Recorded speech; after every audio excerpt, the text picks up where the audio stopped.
9 horas da manhã eu chego na redação, o telefone toca sem parar. A voz. Proibido propaganda do Urudonal. Alô, alô, como você se sente? Doente? Tome Urudonal e viva contente. Por que diabo será que eles proibiram logo isso, rapaz? E a voz continua. Nada sobre essa rede de espionagem nazista no Brasil. Nem do peixe estragado pode falar, somente a nota oficial da polícia. Pô, além do Urudonal, agora você não pode falar nem de peixe estragado? Semana passada eu me recusei a publicar um editorial escrito por eles. Vê lá, hein? Olha que eles cortam a isenção do imposto do papel pro teu jornal. Melhor ser publicado que falir. Onde? Ai, tudo bom? E o Cine Jornal? Outro dia eu fui ao cinema. De vez em quando, na hora do Brasil, a gente desliga o rádio. A hora do Brasil, né? É o fala sozinho. Você traz um shopping pra mim, por favor? E era um Cine Jornal insuportável. Ele me ouviu ou... Sem emoção nenhuma. Sabe aquela coisa fascista mesmo de multidão disciplinar? Poxa, esses caras são uns idiotas. Eles tinham que aprender a fazer filme com os russos. Por exemplo, tem propaganda melhor do que o Encoraçado Potanquim? Tem o Triunfo da Vontade da Leni Riefenstahl que os nazistas estão... Eisenstein sabe emocionar. E também vender seu peixe. E cá entre nós, não é esse peixe estragado dos nossos fascistas tupiniquins. Que peixe? Vai, continua defendendo os comunistas. Quer conhecer a Polícia Especial por dentro, é? Nem brinca com isso. Nunca ouviu falar no Quadrado? Um cubículo no quarto andar da polícia? Lá que acontecem os piores horrores. Desalgemam o preso, afivelam uma máscara de couro no rosto, que é pra só entrar ar, pro sujeito não desmaiar. Aí depois deixam ele nu e batem, mas batem mesmo. Sem falar nas outras piores atrocidades, né? Que fazem, pavorosas. Usam alicate, maçarico, até adelfes. Sabe, umas lascas de madeira que é pra enfiar debaixo da unha. Vocês não estão exagerando um pouco? Porque a polícia não pode agir assim. Tem um colega meu de redação que ele tem essa... Ô Alves, você é muito jovem. Você não sabe do que esses homens são capazes. Mas... Bom, não sei, eu acho...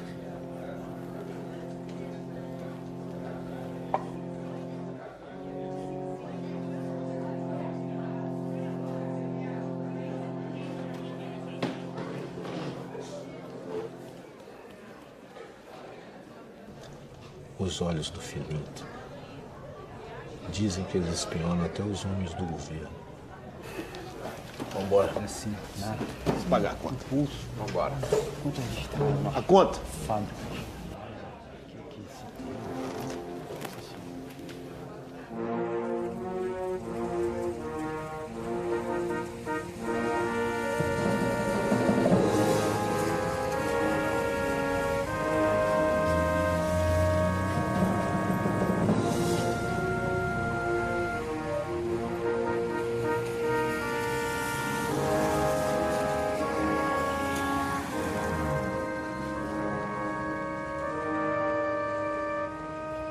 A expressão novo sempre procura marcar uma certa ruptura com um passado que, nesse momento, é construído como alguma coisa que não deu muito certo e apontar para um futuro que seria melhor, um futuro que seria mais moderno. A ideia do Estado Novo era justamente essa. E nesse Estado Novo, um grande líder seria o maior responsável por todas essas transformações, por toda esta modernização pela qual o Brasil passaria e que o faria se integrar no rol das nações mais adiantadas do mundo.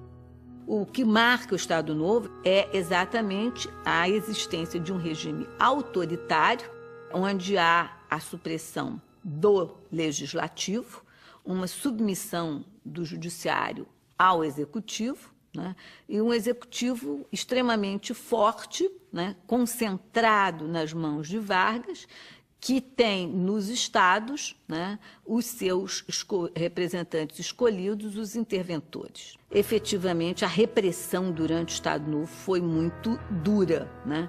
E foi muito dura, principalmente aqui no Distrito Federal, onde o chefe de polícia era o Filinto Miller. O imposto do papel? Olha, vamos fazer o seguinte, eu vejo o que posso fazer, vocês param de criticar o governo e ainda publicam o nosso editorial, tá bom assim? Isso. Claro, isso. Grande abraço. Alves, como vai? Seu Fernandes. O Fontes teve que fazer uma viagem, mas me deixou a par de tudo, viu? Seu pai fez um pedido, e um pedido do seu pai é uma ordem. Ele e o presidente são amigos do Exército do Sul, não é? Isso, mas já faz muito tempo. Mas um homem nunca esquece os amigos, ainda mais os de armas. Já você, em vez das armas, resolveu pegar na pena? Sim, senhor. Virou jornalista, então? Isso. E bom, eu fico feliz de ter nos procurado, viu? Porque precisamos de gente jovem como você aqui no departamento, novas ideias e identificado com os nossos ideais, evidentemente. Obrigado, senhor Fernandes. Bom, hoje é dia da nossa reunião semanal. Eu acho uma ocasião excelente para você conhecer o nosso trabalho e ver qual departamento mais te agrada. Vamos lá? Vamos. Por gentileza.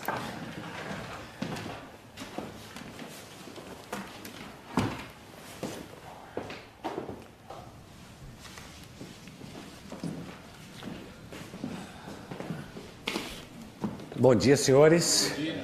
Esse é o Alves, filho de um grande amigo do nosso presidente e nosso mais novo colega. Hoje é o primeiro dia de trabalho dele aqui no DIP, tá bom? Tentem causar boa impressão. À vontade, por gentileza.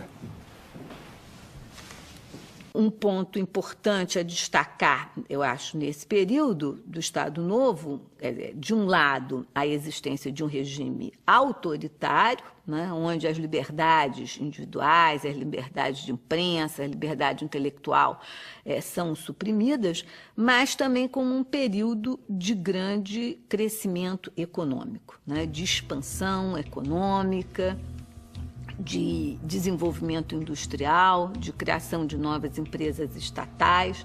É um momento em que muitos órgãos são criados. É o período de criação da Universidade do Brasil, é o período de criação do Serviço de Patrimônio Histórico Artístico Nacional, né?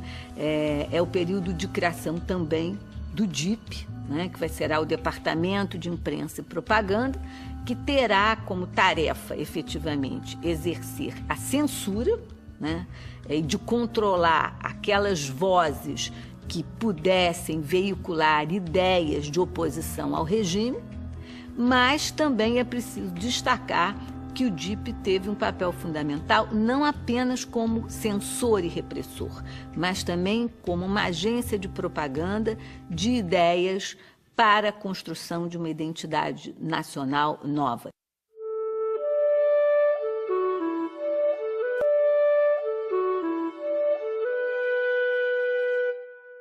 Bom, e o Walter? Gávea Golf Club. Bom, começamos sem ele, então. Bom, esse sujeito simpático ali no final da mesa é o Kleber, radiodifusão. A Hora do Brasil é com ele, tá bom? Olha só, Kleber, eu mexi na mensagem do presidente para o próximo programa e acrescentei uma coisinha no final. É algo do Francisco Campos. Dá uma conferida aí. O Brasil estava cansado. O Brasil não acreditava. O Brasil pedia ordem, mas agravava-se a desordem. Com 10 de novembro de 37, temos um novo país. Hoje temos um chefe, um povo, uma nação.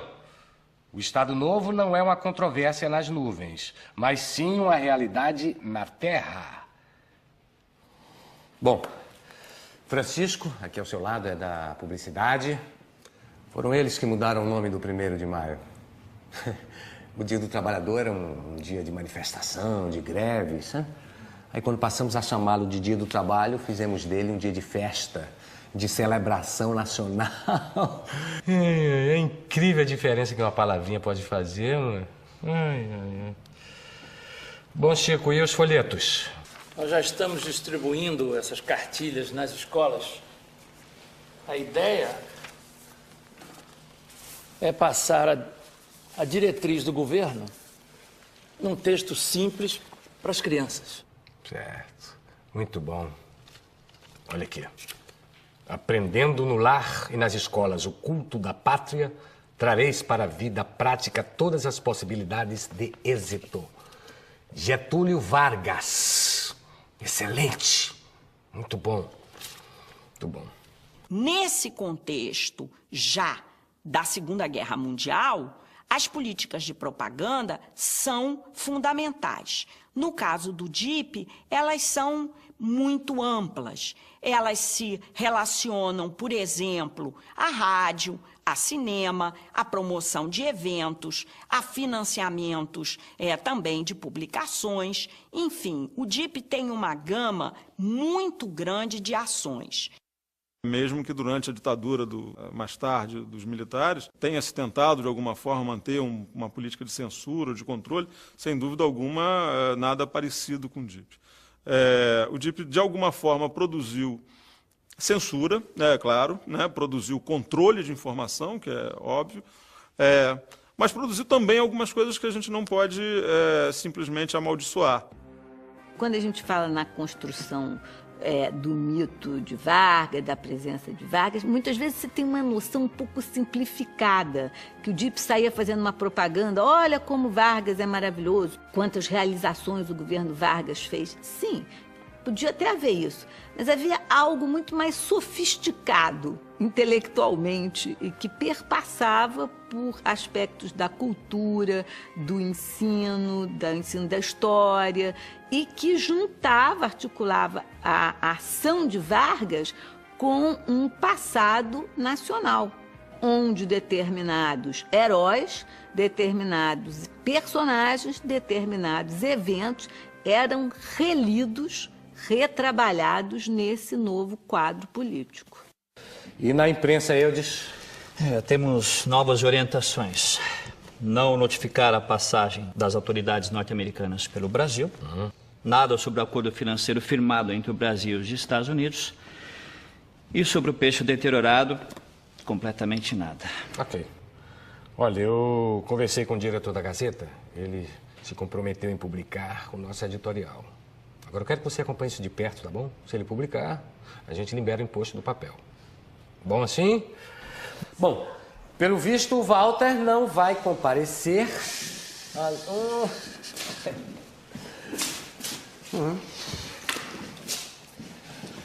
Desculpem o atraso, mas o jogo não acabava. E aí, como é que foi?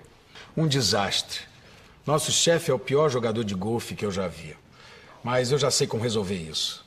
Filmamos o presidente dando umas tacadas. Não acertou uma. Mas aí filmamos um jogador profissional. Na montagem, vamos juntar a tacada do presidente com a trajetória da bola do jogador. O chefe vai parecer um campeão. Mas isso é uma mentira, né? Quem é esse garoto? Ô, Alves, a nossa função é divulgar uma imagem positiva do nosso chefe do governo. A massa precisa de um líder carismático, capaz de conduzir a nação. Claro. Não podemos deixar a imagem desse líder ser arranhada por uma jogadinha de golfe, né? Claro. E então, mais alguma coisa, Walter? A lista de censura. Deixa eu pegar. É um pouco de tudo. Ofensa ao decoro, maus costumes, incitamento contra o regime. Mas o pior é esse fascínio de cineasta brasileiro por sujeira, pobreza e criança remelenta. Nossa, sempre, né? O que é isso? Mais alguma coisa? Isso é tudo? Tem o Cine Jornal, do 1º de maio. Tá pronto. É mesmo? Podemos ver, então? Sim.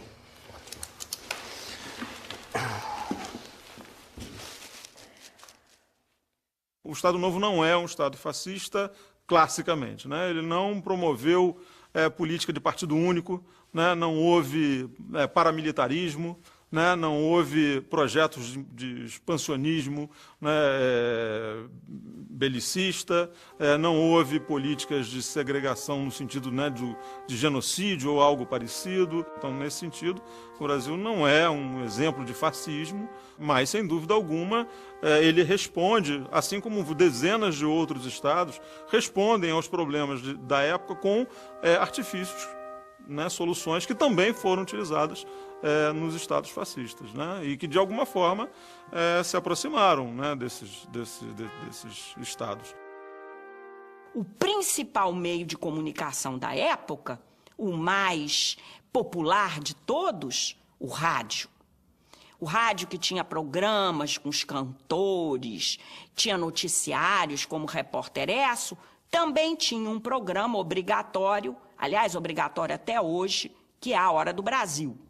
E nessa Hora do Brasil, a partir de 1942, o próprio ministro do Trabalho, Indústria e Comércio, vejam bem, um ministro, ia para o rádio semanalmente e se dirigia à população, especificamente à população de trabalhadores, para dizer o quê? Olha, vocês têm direitos. Esses direitos são os direitos do trabalho. Olha, senhora, se a senhora ficar viúva, a senhora tem direito a uma pensão. E isto é uma obrigação do Estado para com a senhora. Esses programas eram irradiados em praças públicas. As cerimônias públicas do Estado Novo não foram poucas, foram muitas, na verdade. Há uma intenção de demonstrar a presença desse Estado, né, no mundo público, na rua, né, com muita frequência, e fazer com que as pessoas participem dessas atividades, né? E, nesse sentido, eu acho que há uma disseminação da imagem do Getúlio de uma forma impressionante. E sem dúvida, há uma prática para a construção dessa cultura cívica, que é a prática constante, né, de comemorar essa sociedade, né, comemorar essa condição política em público.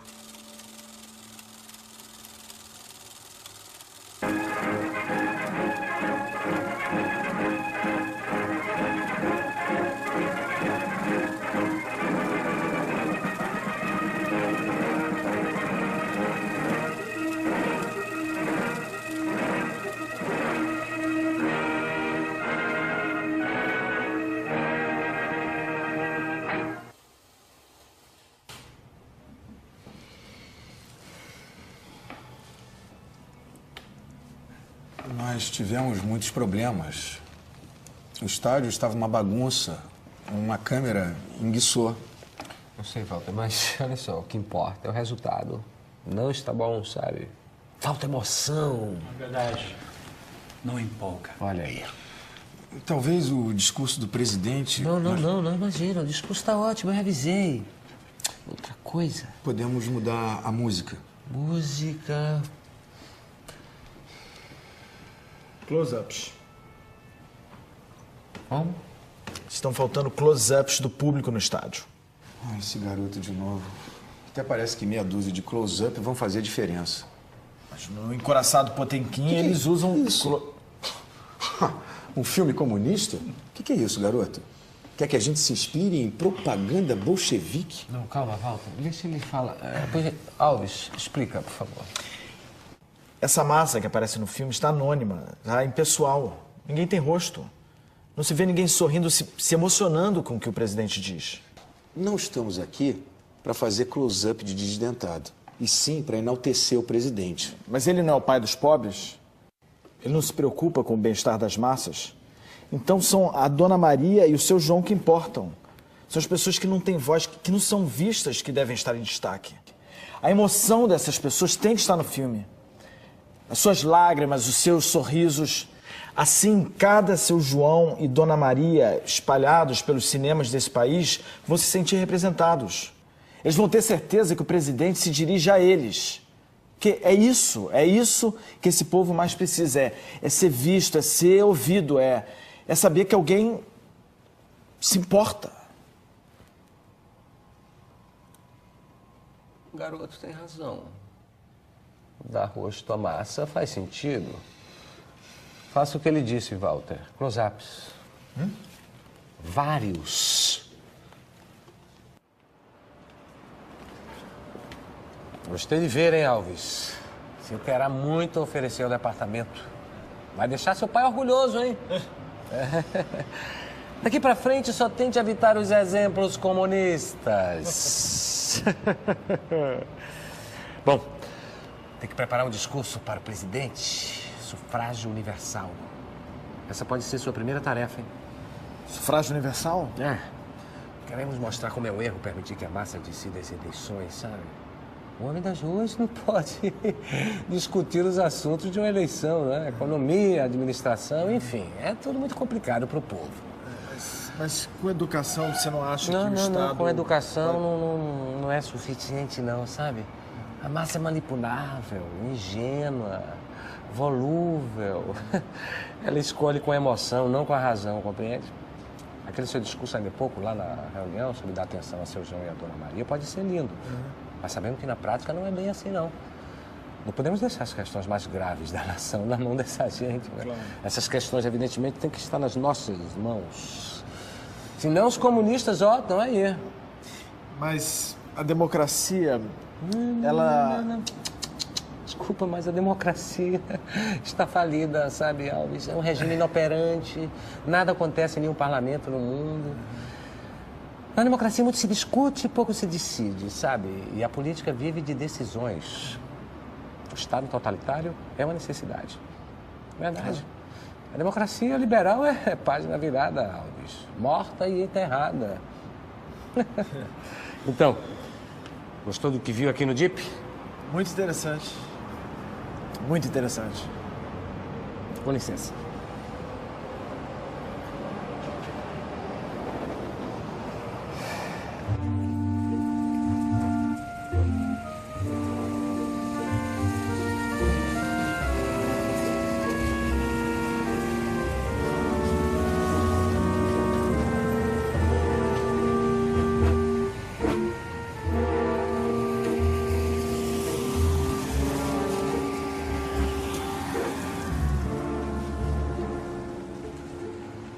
E a própria figura de Getúlio Vargas vai se consolidando como uma liderança importante no imaginário político nacional.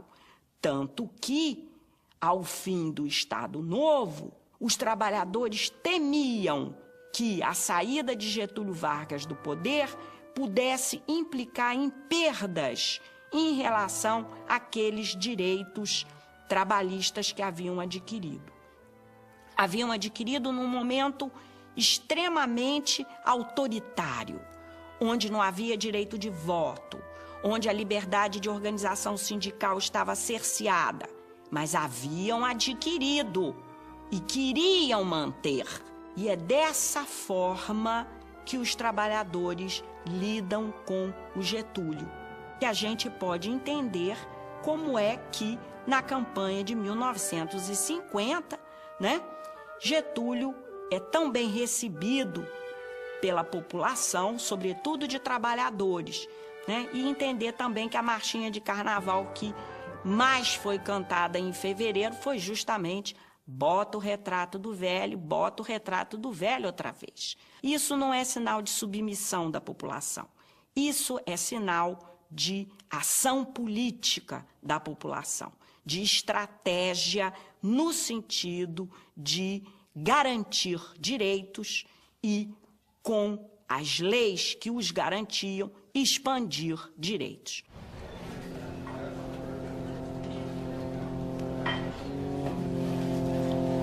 Esses sujeitos me dão arrepio. Também, né? O que tem de preso caindo no terceiro andar da polícia?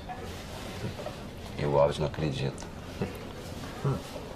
Falando nele, ele não vem, não? Nossa conversa não é mesmo sem ele aqui. Eu não discuto, você não me ouve. Quem vai prestar atenção às nossas histórias, hein? Olha aí. Aí, Lelê. Tudo bom? Como vai? Como vai? Licença.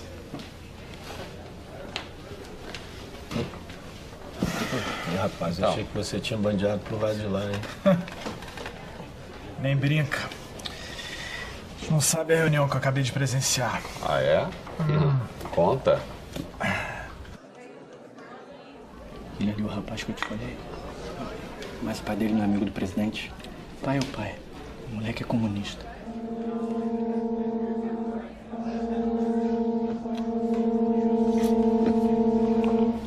Saúde.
Nove horas da manhã eu chego na redação, o telefone toca sem parar. A voz. Proibido propaganda do Urudonal. Alô, alô, como você se sente? Rindoente? Tome Urudonal e viva contente. Por que diabo será que eles proibiram logo isso, rapaz? E a voz continua. Nada sobre essa rede de espionagem nazista no Brasil. Nem do peixe estragado pode falar, somente a nota oficial da polícia. Pô, além do Urudonal, agora você não pode falar nem de peixe estragado? Semana passada eu me recusei a publicar um editorial escrito por eles. Vê lá, hein? Olha que eles cortam a isenção do imposto do papel pro teu jornal. Melhor ser publicado que falir.